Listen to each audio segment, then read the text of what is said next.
Boss ಹೆಸರಲ್ಲಿ cinema ಸೆಲೆಬ್ರಿಟಿಯೊಬ್ಬ ಪ್ರೇಯಸಿಗಾಗಿ ಕೊಲೆ ಮಾಡೋ ಕತೆ. ಚಿತ್ರರಂಗದಲ್ಲಿ ದಿನ ಬೆಳಗಾದ್ರೆ ಸಾಕಷ್ಟು ಸಿನಿಮಾಗಳು ಸೆಟ್ಟೇರ್ತವೆ.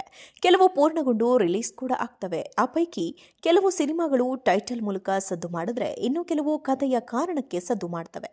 ಈಗ ಕನ್ನಡದಲ್ಲಿ ಬಾಸ್ ಹೆಸರಿನ ಸಿನಿಮಾ ಬರ್ತಿದೆ. ಸಿರಿಡಿ ಪ್ರೊಡಕ್ಷನ್ಸ್ ನಿರ್ಮಾಣದ ವಿ ಲವ ನಿರ್ದೇಶನದಲ್ಲಿ ಮೂಡಿಬಂದ ಈ ಚಿತ್ರಕ್ಕೆ ತನುಷ್ ಶಿವಣ್ಣ ನಾಯಕ. ಈ ಸಿನಿಮಾದ ಶೂಟಿಂಗ್ ಪೂರ್ಣಗೊಂಡಿದೆ. ಈ ಚಿತ್ರ ಟೈಟಲ್ ಹಾಗೂ ಕಥೆಯ ಕಾರಣಕ್ಕೆ ಚರ್ಚೆ ಆಗ್ತಿದೆ. ಬಾಸ್ ಕ್ರೈಮ್ ಥ್ರಿಲ್ಲರ್ ಆಧಾರಿತ ಚಿತ್ರ ಅನ್ನೋರು ವಿಶೇಷ. ಸೆಲೆಬ್ರಿಟಿಯೊಬ್ಬ ಪ್ರೇಯಸಿಗಾಗಿ ವ್ಯಕ್ತಿಯನ್ನ ಕೊಂದು ಆ ಶವನ ಮೋರಿಗೆ ಎಸೆತಾನೆ. ನಂತರ ಸೆಲೆಬ್ರಿಟಿ ಆ ಕೇಸ್ನ ಮುಚ್ಚಿ ಹಾಕಲು ಪ್ರಯತ್ನಿಸುತ್ತಾನಂತೆ. ಇದು ಚಿತ್ರದ ಕಥೆ. ಇದು ನೈಜ ಘಟನೆ ಆಧಾರಿತ ಸಿನಿಮಾ. ಆದರೆ ಇದು ಅದಲ್ಲ ಎನ್ನುತ್ತಾರೆ ನಿರ್ದೇಶಕರು. ಬೆಂಗಳೂರಿನಲ್ಲಿ ಒಂದೇ ಹಂತದಲ್ಲಿ ಬಾಸ್ ಶೂಟಿಂಗ್ ಪೂರ್ಣಗೊಂಡಿದೆ. ಡಿಸೆಂಬರ್ನಲ್ಲಿ ಸಿನಿಮಾ ರಿಲೀಸ್ ಮಾಡುವ ಆಲೋಚನೆ ತಂಡಕ್ಕಿದೆ. ಈ ಚಿತ್ರದಲ್ಲಿ ತನುಷ್ ಶಿವಣ್ಣಗೆ ಜೊತೆಯಾಗಿ ಮೋನಿಕಾ ಗೌಡ ನಟಿಸಿದ್ದಾರೆ. ಬಾಸ್ ಚಿತ್ರಕ್ಕೆ ಸತ್ಯಮೇವ ಜಯತೆ ಎಂಬ ಅಡಿಬರ ಇದೆ. ಕೆಲವೇ ದಿನಗಳಲ್ಲಿ ಟೀಸರ್ ಕೂಡ ಬರಲಿದೆ. ಇದಾದ ಬಳಿಕ ಸಿನಿಮಾ ಬಗ್ಗೆ ಕ್ಲಾರಿಟಿ ಸಿಗಲಿದೆ ಎಂಬುದು ಅವರ ಆಲೋಚನೆ. ಈ ಚಿತ್ರದಲ್ಲಿ ಸೆಲೆಬ್ರಿಟಿ ಪಾತ್ರದಲ್ಲಿ ತನುಷ್ ನಟಿಸಿದ್ದಾರೆ. ನಿರ್ದೇಶಕರು ಒಳ್ಳೆಯ ಕತೆ ಮಾಡಿಕೊಂಡಿದ್ದಾರೆ. ನಾನು ಈ ಚಿತ್ರದಲ್ಲಿ ಸೆಲೆಬ್ರಿಟಿ ಪಾತ್ರ ಮಾಡಿದ್ದೇನೆ. ನನ್ನನ್ನು ಎಲ್ಲರೂ ಬಾಸ್ ಎನ್ನುತ್ತಾರೆ ಎಂದು ಪಾತ್ರದ ಬಗ್ಗೆ ಹೇಳಿಕೊಂಡರು ಶಿವಣ್ಣ. ಈ ಚಿತ್ರದಲ್ಲಿ ಮಲಯಾಳಂ ನಟ ವಿಜೇಶ್ಲಿ ಪೊಲೀಸ್ ಪಾತ್ರ ಮಾಡಿದ್ದಾರೆ. ಸಂದೀಪ್, ಸುಜನ್ ಶೆಟ್ಟಿ, ವೇರಿಯನ್ ಕೇಶವ್, ಜೋಶ್ ಅಕ್ಷಯ್, ಮಹೇಶ್, ದುನಿಯಾ, ಮಹೇಶ್, ಮನು, ಮಂಡ್ಯ, ರವಿ, ಪೃಥ್ವಿ, ನಿಶಾಂತ್, ಮಹೇಂದ್ರ ರಾವ್, ಮೋಹಿತ್, ಲಕ್ಷ್ಮಣ್ ಪೂಜಾರಿ ಮೊದಲಾದವರು ನಟಿಸಿದ್ದಾರೆ. ಈ ಸಿನಿಮಾಗೆ ಡೆವಿ ಸುರೇಶ್ ಸಂಗೀತ ನಿರ್ದೇಶನ, ಶರತ್ ಛಾಯಾಗ್ರಹಣ ಇದೆ.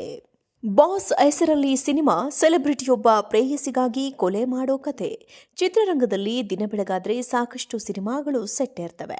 ಕೆಲವು ಪೂರ್ಣಗೊಂಡು ರಿಲೀಸ್ ಕೂಡ ಆಗ್ತವೆ. ಆ ಪೈಕಿ ಕೆಲವು ಸಿನಿಮಾಗಳು ಟೈಟಲ್ ಮೂಲಕ ಸದ್ದು ಮಾಡಿದ್ರೆ ಇನ್ನು ಕೆಲವು ಕಥೆಯ ಕಾರಣಕ್ಕೆ ಸದ್ದು ಮಾಡ್ತವೆ.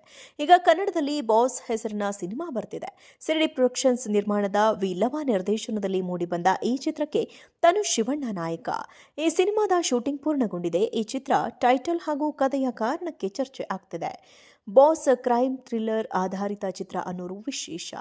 ಸೆಲೆಬ್ರಿಟಿಯೊಬ್ಬ ಪ್ರೇಯಸಿಗಾಗಿ ವ್ಯಕ್ತಿಯನ್ನ ಕೊಂದು ಆ ಶವನ ಮೋರಿಗೆ ಎಸೆತಾನೆ. ನಂತರ ಸೆಲೆಬ್ರಿಟಿ ಆ ಕೇಸ್ನ ಮುಚ್ಚಿ ಹಾಕಲು ಪ್ರಯತ್ನಿಸುತ್ತಾನಂತೆ. ಇದು ಚಿತ್ರದ ಕಥೆ. ಇದು ನೈಜ ಘಟನೆ ಆಧಾರಿತ ಸಿನಿಮಾ. ಆದರೆ ಇದು ಅದಲ್ಲ ಎನ್ನುತ್ತಾರೆ ನಿರ್ದೇಶಕರು. ಬೆಂಗಳೂರಿನಲ್ಲಿ ಒಂದೇ ಹಂತದಲ್ಲಿ ಬಾಸ್ ಶೂಟಿಂಗ್ ಪೂರ್ಣಗೊಂಡಿದೆ. ಡಿಸೆಂಬರ್ನಲ್ಲಿ ಸಿನಿಮಾ ರಿಲೀಸ್ ಮಾಡುವ ಆಲೋಚನೆ ತಂಡಕ್ಕಿದೆ. ಈ ಚಿತ್ರದಲ್ಲಿ ತನುಷ್ ಶಿವಣ್ಣಗೆ ಜೊತೆಯಾಗಿ ಮೋನಿಕಾ ಗೌಡ ನಟಿಸಿದ್ದಾರೆ. ಬಾಸ್ ಚಿತ್ರಕ್ಕೆ ಸತ್ಯಮೇವ ಜಯತೆ ಎಂಬ ಅಡಿಬರ ಇದೆ. ಕೆಲವೇ ದಿನಗಳಲ್ಲಿ ಟೀಸರ್ ಕೂಡ ಬರಲಿದೆ. ಇದಾದ ಬಳಿಕ ಸಿನಿಮಾ ಬಗ್ಗೆ ಕ್ಲಾರಿಟಿ ಸಿಗಲಿದೆ ಎಂಬುದು ಅವರ ಆಲೋಚನೆ. ಈ ಚಿತ್ರದಲ್ಲಿ ಸೆಲೆಬ್ರಿಟಿ ಪಾತ್ರದಲ್ಲಿ ತನುಷ್ ನಟಿಸಿದ್ದಾರೆ. ನಿರ್ದೇಶಕರು ಒಳ್ಳೆಯ ಕತೆ ಮಾಡಿಕೊಂಡಿದ್ದಾರೆ. ನಾನು ಈ ಚಿತ್ರದಲ್ಲಿ ಸೆಲೆಬ್ರಿಟಿ ಪಾತ್ರ ಮಾಡಿದ್ದೇನೆ. ನನ್ನನ್ನು ಎಲ್ಲರೂ ಬಾಸ್ ಎನ್ನುತ್ತಾರೆ ಎಂದು ಪಾತ್ರದ ಬಗ್ಗೆ ಹೇಳಿಕೊಂಡರು ಶಿವಣ್ಣ. ಈ ಚಿತ್ರದಲ್ಲಿ ಮಲಯಾಳಂ ನಟ ವಿಜೇಶ್ಲಿ ಪೊಲೀಸ್ ಪಾತ್ರ ಮಾಡಿದ್ದಾರೆ. ಸಂದೀಪ್, ಸುಜನ್ ಶೆಟ್ಟಿ, ವೇರಿಯನ್ ಕೇಶವ್, ಜೋಶ್ ಅಕ್ಷಯ್, ಮಹೇಶ್, ದುನಿಯಾ, ಮಹೇಶ್, ಮನು, ಮಂಡ್ಯ, ರವಿ, ಪೃಥ್ವಿ, ನಿಶಾಂತ್, ಮಹೇಂದ್ರ ರಾವ್, ಮೋಹಿತ್, ಲಕ್ಷ್ಮಣ್ ಪೂಜಾರಿ ಮೊದಲಾದವರು ನಟಿಸಿದ್ದಾರೆ. ಈ ಸಿನಿಮಾಗೆ ಡೆವಿ ಸುರೇಶ್ ಸಂಗೀತ ನಿರ್ದೇಶನ, ಶರತ್ ಛಾಯಾಗ್ರಹಣ ಇದೆ.